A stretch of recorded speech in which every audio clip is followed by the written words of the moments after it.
social media platforms to crack down on COVID-19 misinformation, calling it an urgent threat to public health.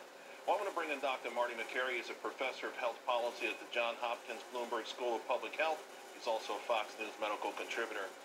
Dr. Makary, I'm glad you're with us because we saw this building up for 2 or 3 weeks now, news headlines, more and more comments about the Delta variant, and a lot of people were afraid that some of these states, particularly where you had ham-fisted policies last year, would seize on the moment.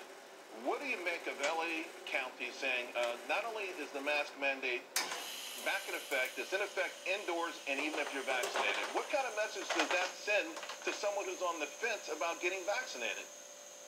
Well, look, Charles, if we're going to follow the data, there's no data to suggest that vaccinated people should be wearing masks, or even people with natural immunity for that matter. So it sends the wrong message at a time when we need to rebuild trust in public health credibility. And LA County is going to be an outlier. Other cities are not going to follow this. There may be a few.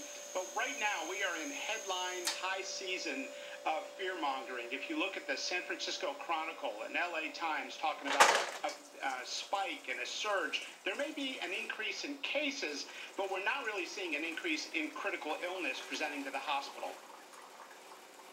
Well, we also see where Chicago has instated some travel restrictions on a couple of southern states, and it really bothers me a lot that this is, obviously the politics have seeped into this, them versus us, South versus non-South. And that all adds to this sort of demonization or fear that this Delta variant, yes, is highly transmissible, but what's the dangers of it? Has it increased the dangers of us going out there and trying to live a normal life? Really good article in the Wall Street Journal by Monica Gandhi, who I spoke with yesterday, about the piece titled, really, what's the bottom line with Delta? And it's not more dangerous.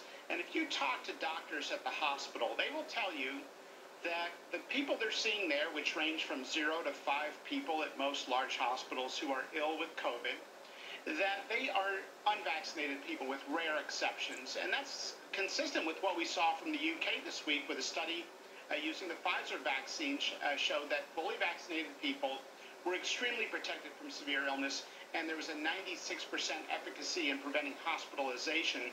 Pretty darn good. So fully vaccinated people should not be worried about Delta right now. It's the unvaccinated who don't have natural immunity. This is a time to get vaccinated.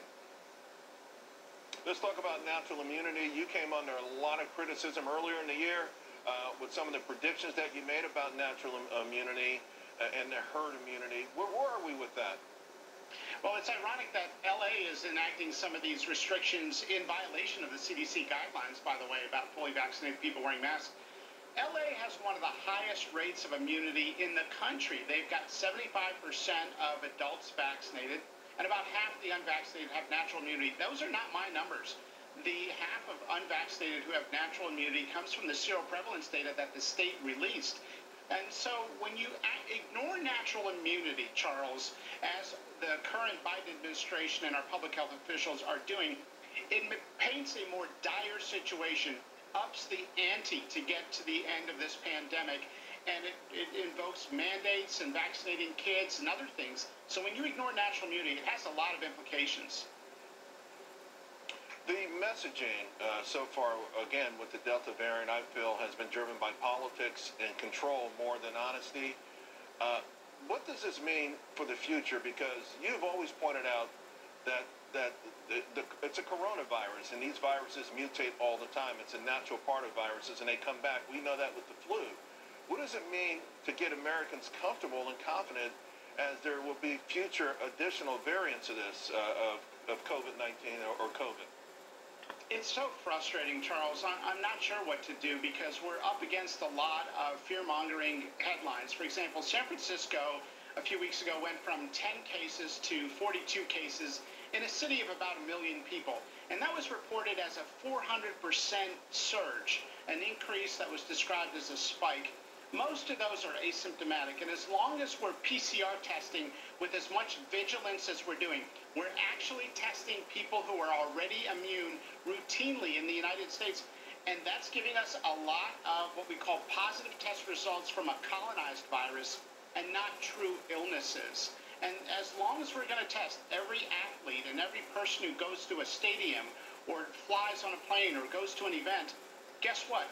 You can make this pandemic go forever because the PCR test can detect as few as one virus particle in your nose, even if it's not alive, and that can create this sort of false perception that we are seeing an epidemic of illness when we're really seeing an epidemic of positive PCR tests. We should not be testing those fully vaccinated. That's actually a CDC guideline.